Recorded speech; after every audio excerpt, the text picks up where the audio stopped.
all plants, throughout time and space, are related to each other in group, subordinate to group, then it seemed to me to throw some light on that mystery of mysteries, the origin of species.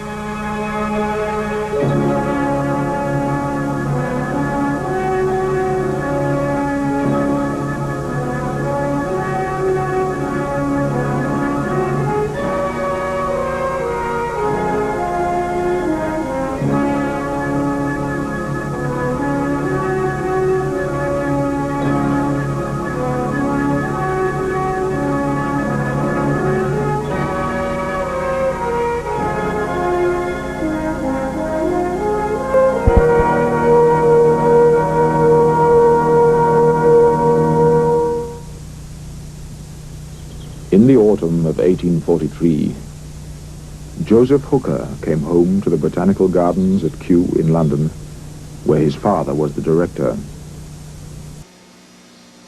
By the strangest coincidence, he too had traveled the world as ship's naturalist on a British man-of-war, visiting many of the countries I had seen on HMS Beagle. Perhaps it was this common experience which drew us together. But from our first meeting, I knew that here was a man in whom I could confide my innermost thoughts. His intellect was very acute, and he was honorable to the very backbone.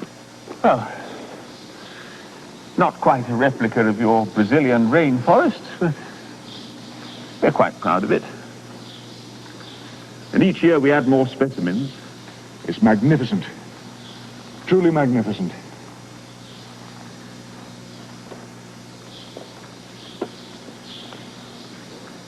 You know, Joseph, I feel as though my life, my work, I mean, has been marking time waiting for your return. Come now, Charles. You never stop. Coral reefs, earthworms, barnacles, plant experiments. That's precisely the trouble. I've been burying myself in all that detailed work. But it's only now, and perhaps only with you, I feel I can explore the larger consequences. What consequences? I'm almost convinced, it feels like confessing a murder, that species are not immutable. There's nothing new in that, Charles. Man is producing new plant specimens all the time, new dogs, better racehorses. But that's all artificial, due to man's intervention. The real question is whether it's likely that species in their natural state would have remained unchanged right the way down through the centuries. Why shouldn't they have altered too, to meet changing circumstances, develop new shapes, varied colors, new organs even? You mean that everything about us, plants, birds, animals, is changing all the time?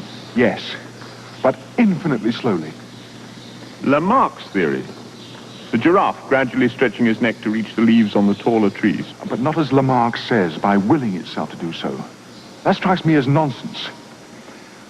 What I think I've discovered, here's presumption for you, is the simple way in which species become adapted to various ends. Some form of natural selection takes place. Natural selection? Isn't that a contradiction? Not in the natural world. We all accept that every living species is engaged in a struggle for existence. A struggle for food, to escape predators, and so on. I believe that that constant struggle must be having its effect on every living species.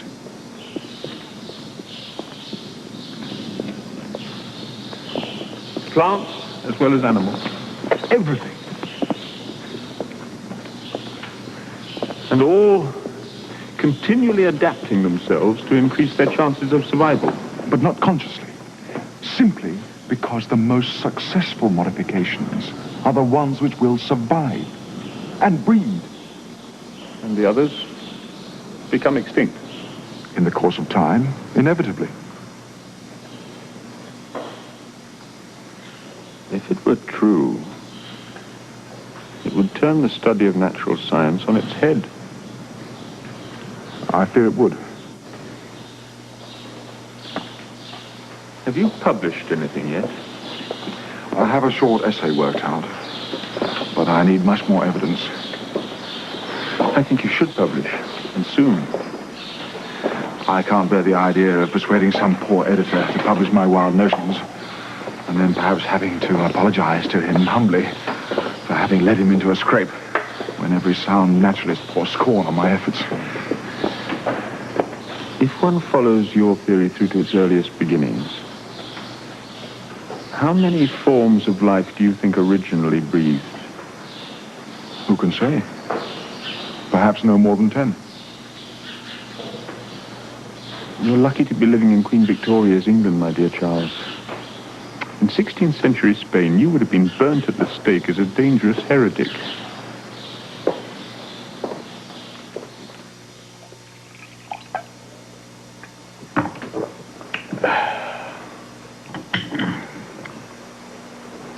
What news of Captain Fitzroy? Some of the officers on the Erebus knew him well. They seemed to dislike him thoroughly. You know, it's an odd thing, but I've scarcely seen him.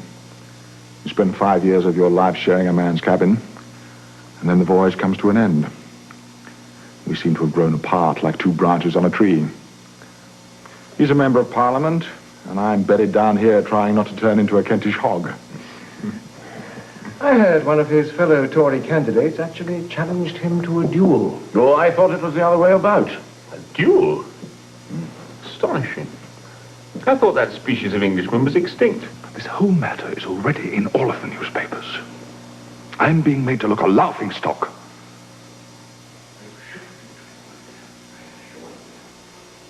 I want this settled as expeditiously as possible. I saw Shepard myself. And? He is quite enraged. He's enraged. He accuses you. He accuses us both of trying to get his second drunk in order to reach an amicable settlement. Drunk indeed. The fellow must have the lightest of heads. And what does Shepard want now? My resignation from Parliament? My head on a charger? He demands a jointly published statement that your imputations against his character have ended. To use his own words, in satisfactory explanations and apologies. Apologies? Does the fellow not realize it is he who has impugned my honor as a member of Parliament and as a gentleman? I think you should accept his terms. This matter has gone on long enough. It is damaging your reputation. Allow me to be the best judge of that, Major Chipchase.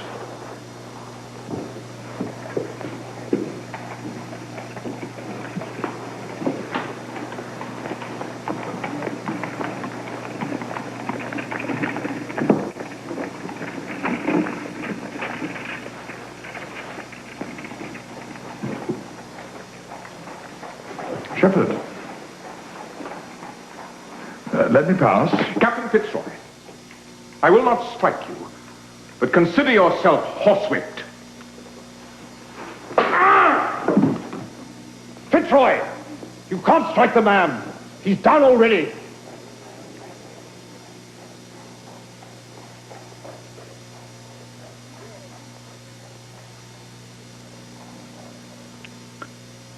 For the next 5 years, I saw nothing of Fitzroy.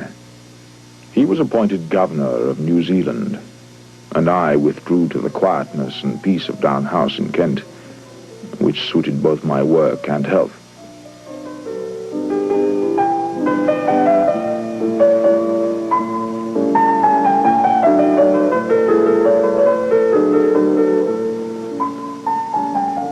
My dear wife Emma occupied herself with our growing family. We went little into society, and for recreation there were occasional visits to the seaside. But even such modest excursions affected my health. Violent shivering and vomiting attacks would follow. Indeed, I do not believe I ever went 24 hours without being troubled by my stomach.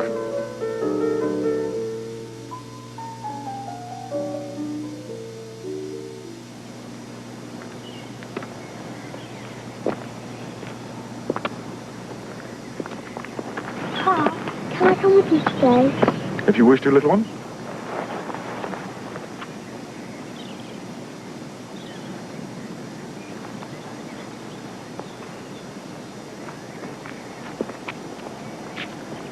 How many humblebees have you seen today? I don't think I've seen any. I saw one or two. But that's because the honeysuckle's in flower. They're very fond of that. But now, why do you think there aren't more humblebees in our garden? I don't know. I'll tell you. Because the field mice, who live down there underneath the hedges, come out at night and destroy the nests of the humblebees. And do you know why there are so many field mice? No, but you're going to tell me, aren't you, Papa? Because the Darwin family, that's us, keep a dog instead of a cat. You're just teasing me. No, I'm not. You see, dogs don't hunt field mice, but cats do. So there are lots of field mice who go out in search of humblebees' nests, and that's why there aren't very many humblebees. Why must it all be so cruel, Papa? I'm afraid I don't know the answer to that.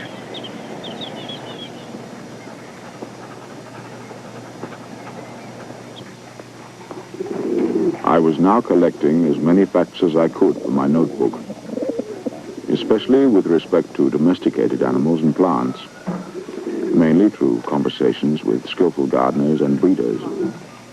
Your very good health, Mr. Darwin. And yours. When is your next race, Mr. Brent? Saturday, sir. We'll be releasing the birds at Dover. And which of these is the favorite? Well, that's the question. You ask me, sir. It's this one. Fast as they come, and she hones in like an arrow. This is an English dragon, is it not? It is, sir. I wish I was as familiar with the other racing breeds. If you don't mind me mentioning it, sir, me and some of the lads think it's about time you raced a few birds of your own. You take such a lively interest in our little club. And if I may make so bold, we're very gratified to have you as a member. You're very kind, Mr. Brent.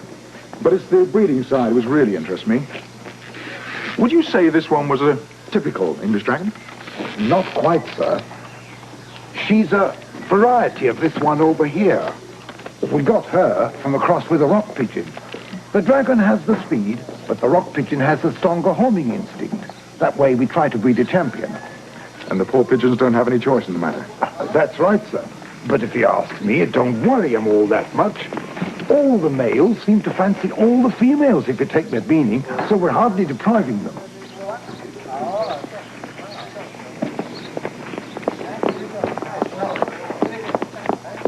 Mr. Darwin, could you come at once, sir? It's young Annie. She's got a bad fever. Yes, at once.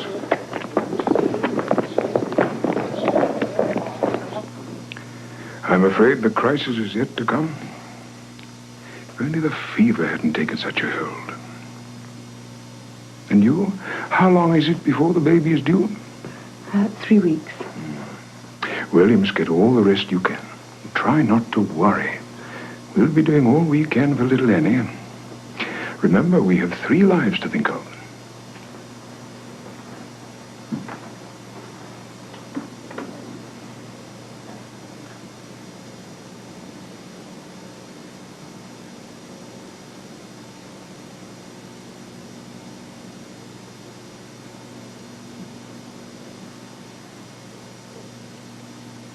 Papa, I'm here, honey.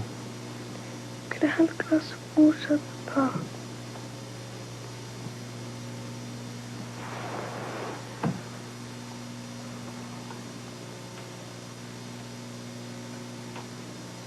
Thank you.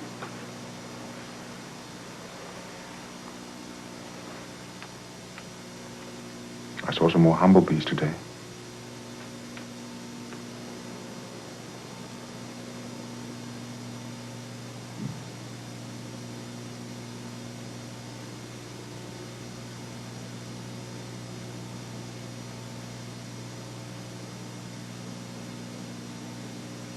The Lord gave, the Lord hath taken away. Blessed be the name of the Lord. Lord, now lettest thou thy servant depart in peace, according to thy word.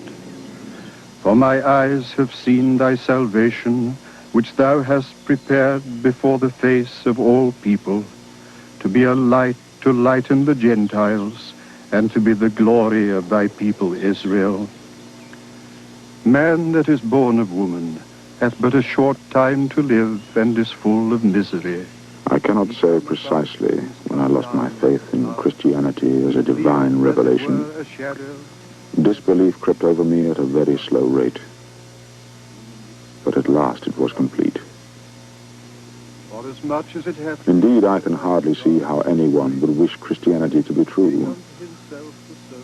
The plain language of the text seems to show that men who do not believe, which would include my father, brother, and almost all my best friends, will be everlastingly punished. And this is a damnable doctrine. To eternal life through our Lord Jesus Christ. Amen. Fascinating. And so simple. But why doesn't he publish? Oh, you try and persuade him, Huxley. He'll be here shortly. It's difficult enough to persuade him to come to our meetings. I sometimes think it would be a lot simpler to hold all future meetings of the Linnaean Society at Down House. Take the mountain to Mohammed. Just imagine, for one moment, if instead of finches with varying beaks, this were a progression of skulls. From life's minute beginnings up at last to man. Who wrote that? Tennyson, in memoriam.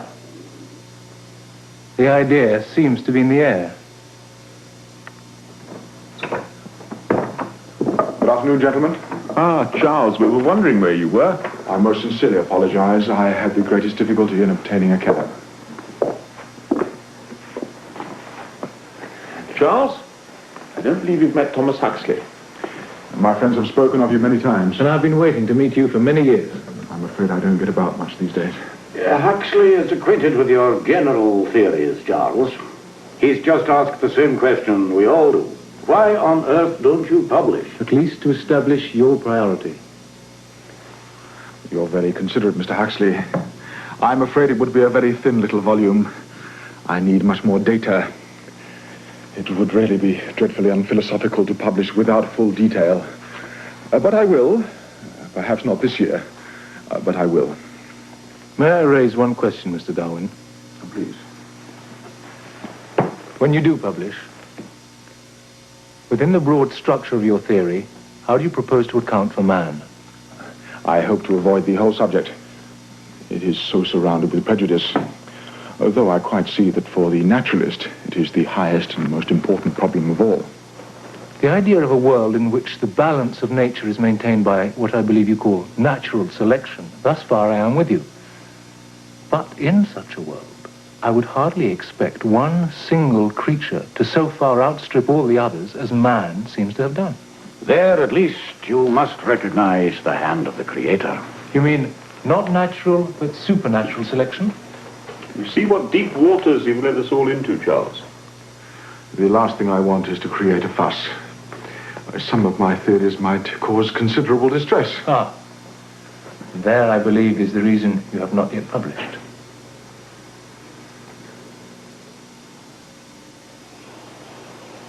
But still, I could not bring myself to publish. In part, it was the peace and utter lack of urgency at Down House. And I believe I also felt that another year or two spent sifting through the great mass of detailed evidence I had assembled would save me from having to face the anguish of public censure or esteem.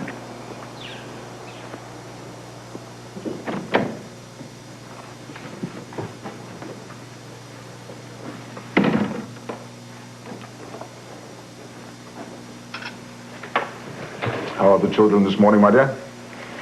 Henrietta's improved a little. But his young Charles, I can't get him up this morning. He seems to have developed a rash. Did you know there were several cases of scarlet fever in the village? We must stop the servants from going down there. It's the only way.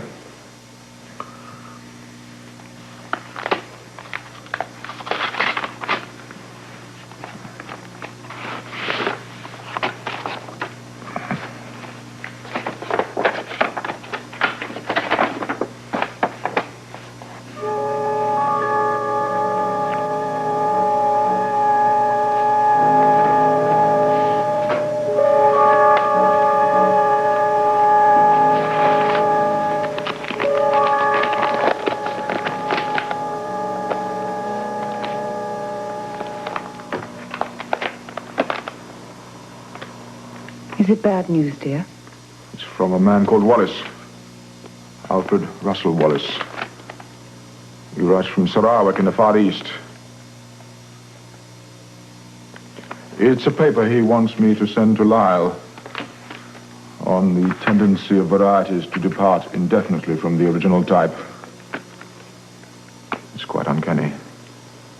Even the terms he uses might stand as chapter headings from my book.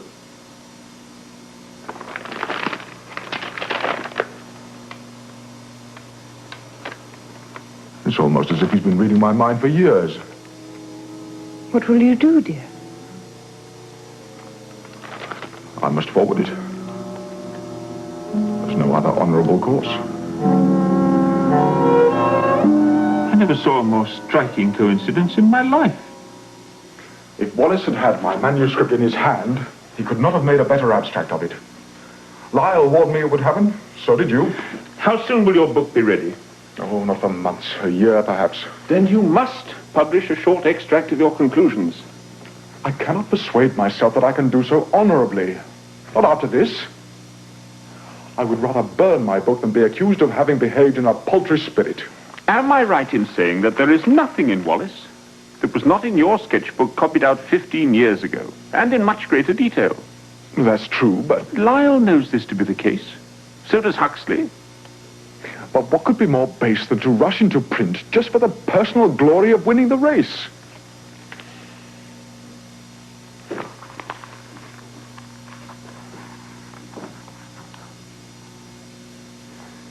I think I have it. You and Wallace must present a joint paper, setting down your conclusions at the next meeting of the Linnaean Society. My dear Joseph, 2 of my children appear to have scarlet fever. My wife is still sick. I simply haven't the strength to go to London. I don't think I could face them. Then Lyle and I will act as your sponsors. Do we have your full agreement? If you think it's for the best. But you will be sure that Wallace receives his full share of the credit. Don't worry. Now, the book itself. Have you a title for it yet? I'm thinking of calling it quite simply On the Origin of Species.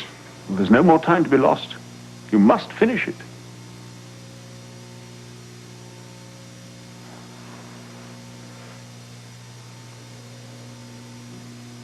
When on board HMS Beagle as a naturalist, I was much struck with certain facts in the distribution of the inhabitants of South America and in the geographical relations of the present to the past inhabitants of that continent.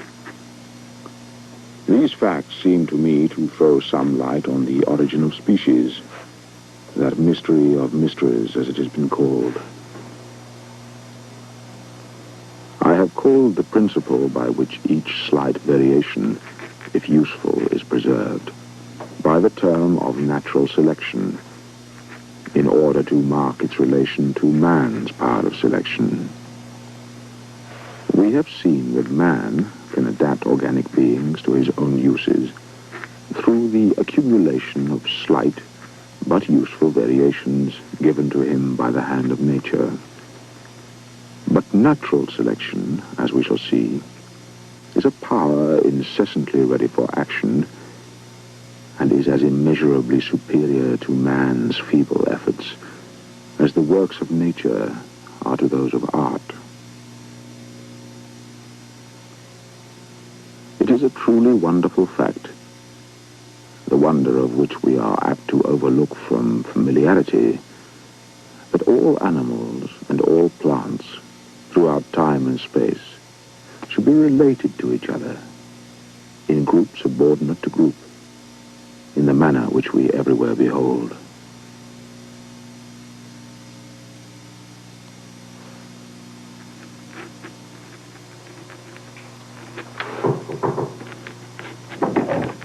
My dear, I'm sorry. Captain Fitzroy has arrived. Of course. Of course, I'd quite forgotten. I shall come directly. Would you prefer a proper meal after your journey? Oh, thank you, ma'am. Tea will be quite sufficient. I found the journey remarkably easy. We're much nearer to London than people believe. My dear Fitzroy, I want to hear all your news. We live such remote lives down here.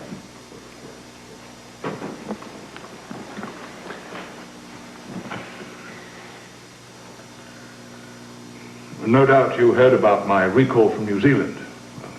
Some time ago now. I read something about it, but I must confess I didn't follow the details. Charles has hardly any time for the newspapers. Thank you, Mother. You were saying about New Zealand. I'm sure you acted from the highest principles. It was my faith that sustained me, nothing else. When news of my dismissal from the colonial office was announced, cheering crowds burnt my effigy in the streets of Nelson. If the town had had any other name, I think it might have been easier to bear. Such cruelty. I don't know how you found the courage to endure it. Your poor wife. Since then, the Bible has been my constant companion. I expect your husband told you, Ma'am. When we made our voyage together in the Beagle, some of the things we saw and experienced caused us to question aspects of Christian teaching. We were still very young then. I would not do so now. You know, Fitzroy, your offer of taking a naturalist aboard the Beagle was the most fortunate encounter of my life. It's true. I've heard him say so many times. She proved a lucky ship for us both. Tea hardly seems the most appropriate liquid. Nevertheless, to the Beagle. To the Beagle.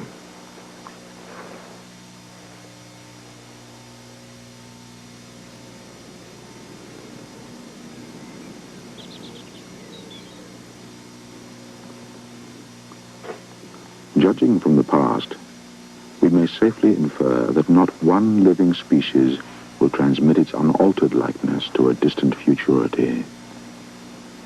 For the manner in which all organic beings are grouped shows that the greater number of species have left no descendants, but have become utterly extinct. In the distant future, I see open fields for far more important researches. Light will be thrown on the origin of man and his history. Thus, from the war of nature, from famine and death, the most exalted subject which we are capable of conceiving, namely the production of higher animals, directly follows. There is a grandeur in this view of life, with its several powers having been originally breathed into a few forms, or into one, and that whilst this planet has gone cycling on according to the fixed laws of gravity, from so simple a beginning, endless forms, most beautiful and most wonderful, have been and are being evolved.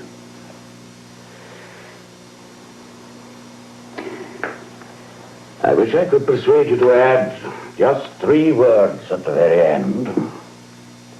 Endless forms, most beautiful and wonderful, have been and are being evolved by the Creator.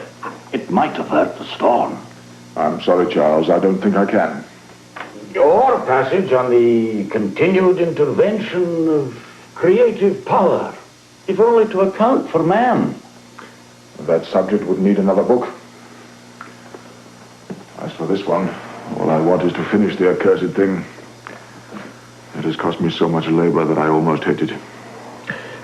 Well, I can't pretend to be wholly convinced. But its importance is beyond dispute. I hate the prospect of all the fuss. Even Emma said to me the other day that I seem to be putting God further and further off. She suffered so much when Annie died. Remember, you have good friends on your side. Young Huxley asked me to tell you that he is sharpening his beak and claws for the battles ahead. When is publication day? Murray tells me November the 24th.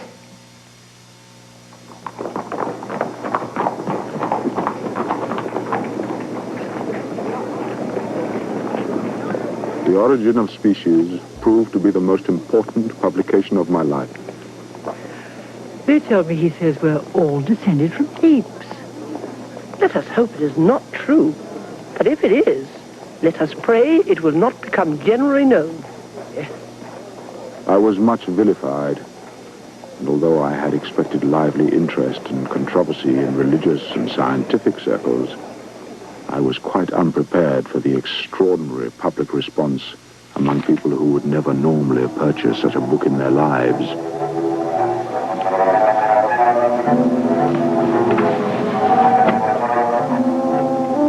From church pulpits up and down the land, and in the pages of scientific reviews, I was greatly abused.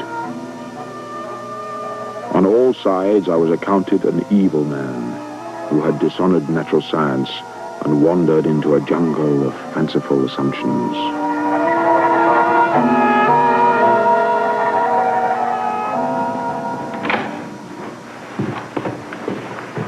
Still more letters? You don't have to read them, my love. I won't bring them if they upset you. No. I must know what the world thinks, even though I haven't the strength to face it directly. Yesterday someone wrote I was the most dangerous man in England. If only he could see me. I prefer it when they attack you for vanity rather than atheism. I know you feel it worse than I do. What does that one say? Just an invitation to the British Association meeting at Oxford. Why don't you go, dear? Your work will be at the center of discussion. You're well enough. It might do you good. I'd tremble like a jelly if I went anywhere near the place. They could hardly have found anywhere better to bury my theories once and for all. There are more clergy in Oxford than peals of bells.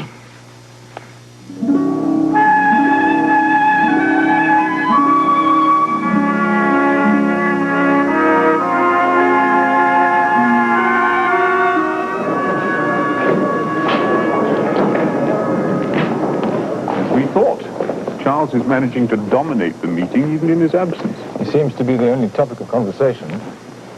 Where is he, for heaven's sake? He's taking the waters somewhere. Anyway, at his own estimation, far too ill to attend. It's only been skirmishing up till now. When do you think the real battle will take place? Tomorrow, without a doubt. Owen? Sly fox. Who's that with him? Samuel Wilberforce, Bishop of Oxford, one of this city's great orators. They say he pours his sermons over his congregation like honey. So, that's the famous Sophie Sam. I understand the plan is to demolish Darwin at tomorrow's debate. And our friend Owen is feeding him the ammunition. What a slippery pair they make. Must you really leave tonight? Charles is going to need every friend he has. I confess I didn't realize such a plot was afoot. Perhaps one more day.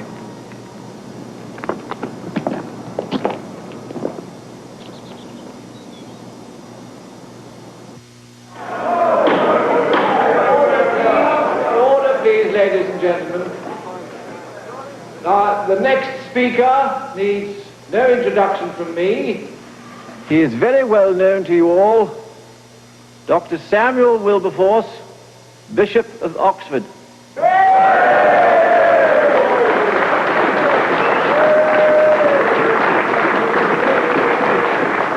No sign of Owen to prompt him from the wings. He needs no prompting, you'll see.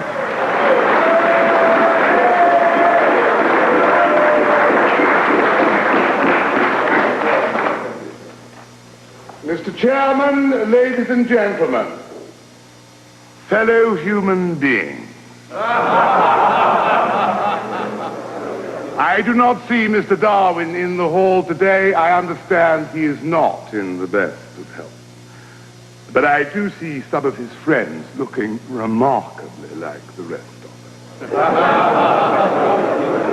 My friends, I do not have to remind you of the nature of the theory we are gathered here to discuss. It is more than a theory, it is a direct challenge to Christian faith.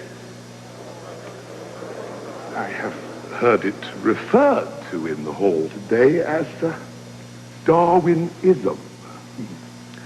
But is this Darwinism, then, some new form of religion that we are called upon to embrace?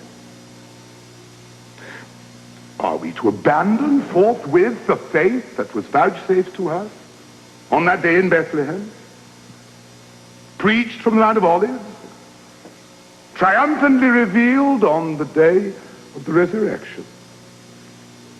And in favor of what? In favor, my friend, of a view of the world of such crude simplicity, it insults the Creator.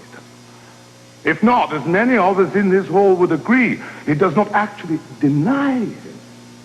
What Mr. Darwin would have us believe is that every beast, every creeping thing, every fish and plant, flies, fungus, elephant, turnip, is descended from one primordial form into which life was first breathed. Which particular mushroom, may we ask, has Mr. Darwin in mind for this singular honor? We are not even asked to believe there was any intervention of divine or human will which gave this miraculous mushroom the idea of gracing itself with the nobility of a tiger, with the delicacy of a dragonfly, or the beauty of a lily, and ultimately, of course, of turning itself into man, in the image and likeness of God, the only one of his creations to whom he has given an immortal soul. My friends, from Mr. Darwin's theory, we can draw only two conclusions. Either man himself lacks an immortal soul, or alternatively, every living creature, every plant possesses one.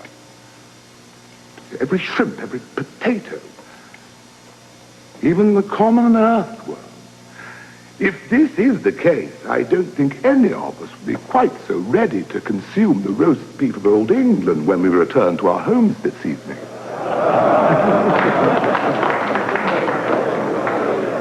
Permit me to reassure you, ladies and gentlemen, not simply from the teachings of Christ alone, but from the best scientific evidence available.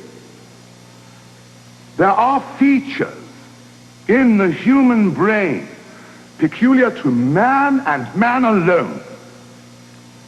This is no accident. It is the work of God.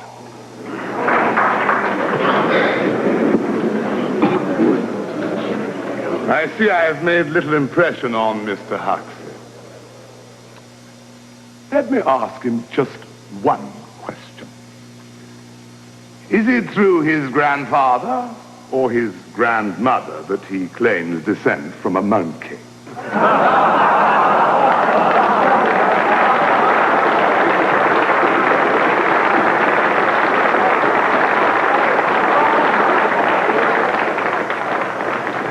The Lord hath delivered him into my hand.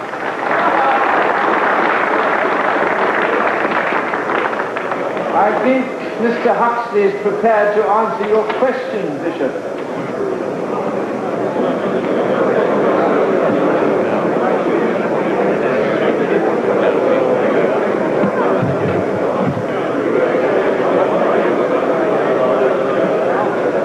Mr. Chairman, ladies and gentlemen, my Lord Bishop, you, sir, have chosen to ridicule a new scientific theory for what you call its crude simplicity. For the sake of your conscience and for no other reason, I hope you chose your words with care. If I were to make a prediction here today, it would be that the name of the originator of that crude and simple theory will be remembered through the centuries long after that of the incumbent Bishop of Oxford has been forgotten. Shame. This is not the first time in our history that a grand and simple discovery about the world we inhabit has found itself in conflict with the Christian hierarchy of the day. When Galileo produced his evidence that the Earth was not in fact the center of the universe, but revolved along with sundry other planets around the sun, he was forced into silence for fear of being condemned as a heretic. Meanwhile, the Earth continued to revolve around the sun, and even my Lord Bishop would find it hard to deny that today it is doing so still. You chose to ask me a question.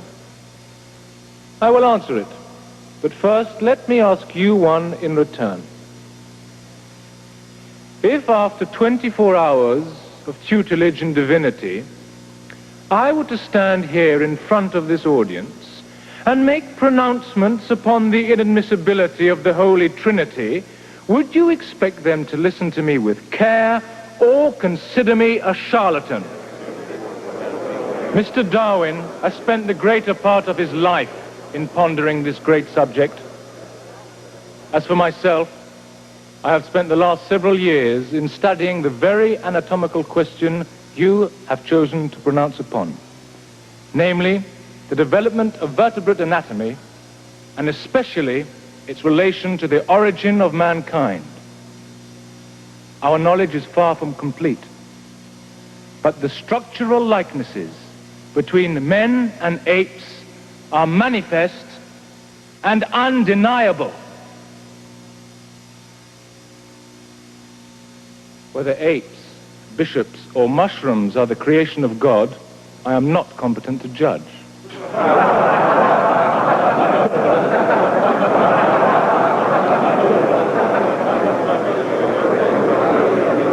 It is perfectly possible to speculate that any phenomenon whatsoever has been produced by some unknown cause. But it is foolish, my Lord Bishop, for any man to abandon reason, even when he chooses to stoop to ridicule. Hear, hear! I will answer your question, my Lord Bishop.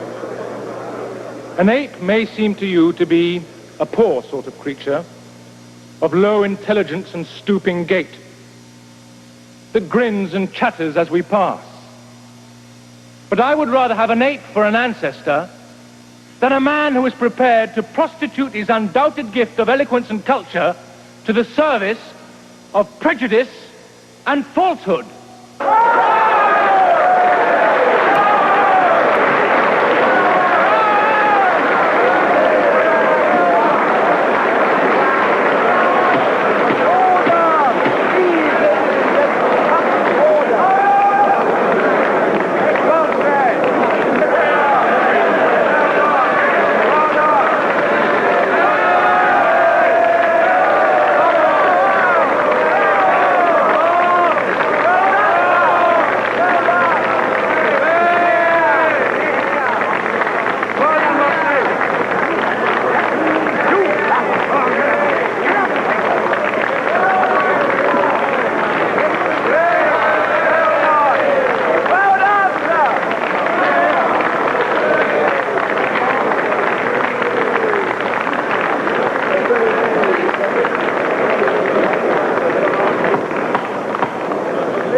I believe Admiral Fitzroy has some comments he would like to add.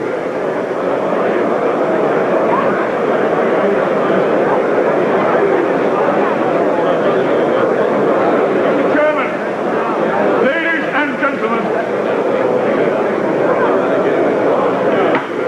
Ladies and gentlemen, please come to order.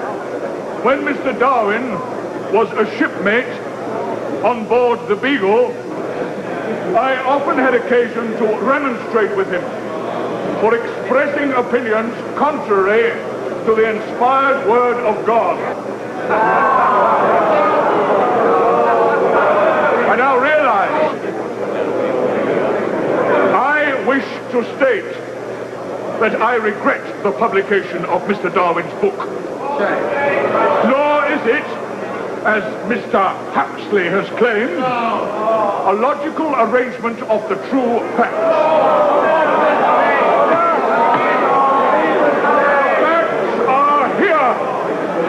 I am speaking of the unimpeachable authority of the Holy Bible.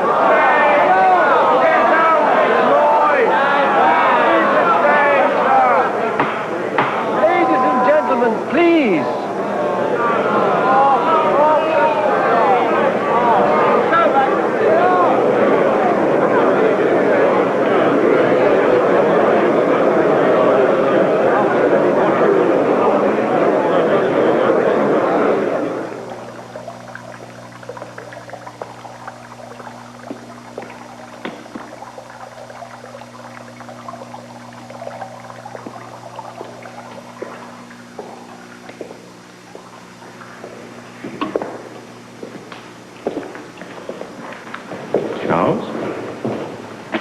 My dear Joseph, how unexpected.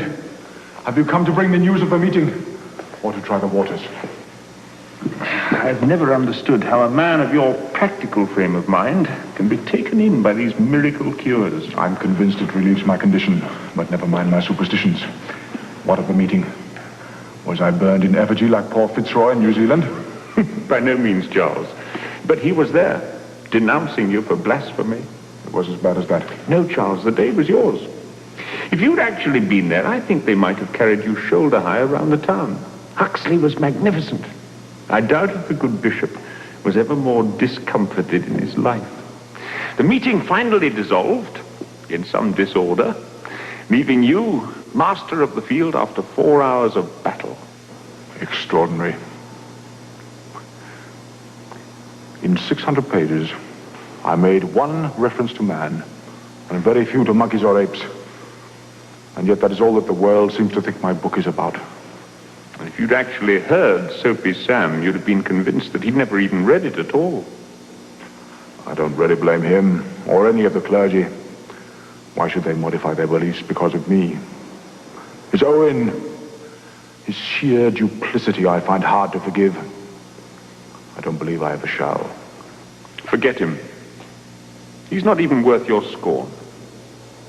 You know, I remember thinking, a year ago it must have been, that if I ever lived to persuade Lyle, yourself, and Huxley, then the subject would be safe. My theory would prevail. It stands of its own accord, I promise you.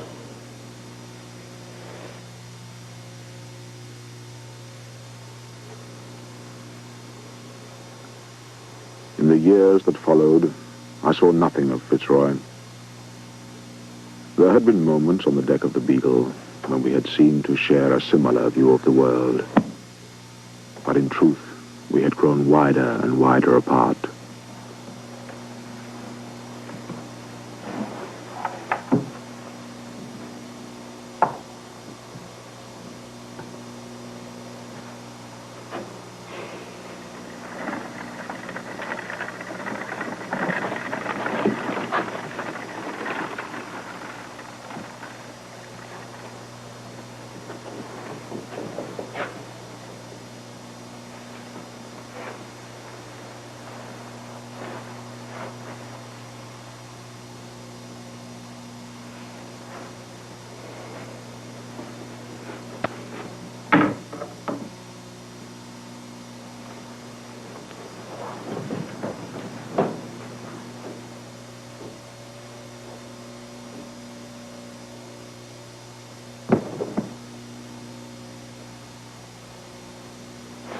Robert?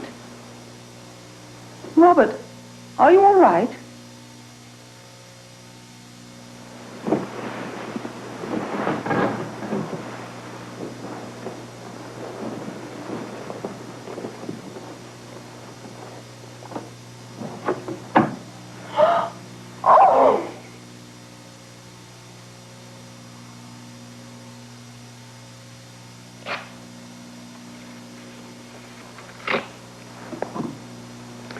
It must have been a sudden fit of depression. You really can't blame yourself in any way. Not directly, perhaps. And yet, I've always had the feeling that somehow I was affecting his state of mind. Nonsense, dear. You haven't seen him for years. No. But my very existence seemed like some kind of affront to him. It happened once before, On the Beagle? In Valparaiso. He was in a very depressed state. He took to railing against me. I think you should put the whole sad business out of your mind. If you asked me, it was going to happen anyway. Those are the very words that Wickham used all that time ago. Poor Fitzroy. Come here and listen to this. Mr. Lyle has had an audience with Her Majesty. He says she expressed a great interest in your theories and hopes to have the opportunity of meeting you. I'm respectable at last. Don't sound so disparaging. I didn't mean to. Anything else? This one seems to be from a solicitor, asking you to give evidence in court. And what sort of evidence? As to why my books should not be burned forthwith? Well, not yours. A man named Bradlaugh and that Mrs. Annie Besant have been circulating a book on birth control. They want you to testify in their defense. Oh, you can't, Charles. I certainly can't. What would Her Majesty think? Do you want to reply? I shall say, I disagree with preventative checks to population. Overmultiplication is useful to humanity, since it causes a struggle for existence in which only the strongest survive.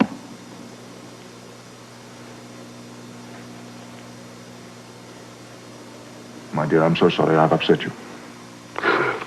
I'm quite all right. Do you want me to read any more of these? Is there anything important? Not if you're feeling tired.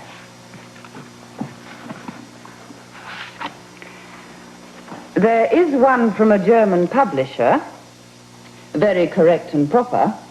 He invites you to write your life story in a manner which will show the development of your mind and character. Is that all? He doesn't want much. Tell him I shall have it in the post the day after tomorrow. In German, of course. I think you should. My dear, I don't even know this man. Then write it for the children. They know my life story far too well already. But their children don't. And their children's children. Ah. You mean for posterity? I don't really think I'm sufficiently immodest. But that is why you would do it so well. My dear, it will be years before I finish The Descent of Man. Promise me you will do it when you can. It needn't be very long. Very well. Before they come to carry me away, I'll do it. I promise. Good.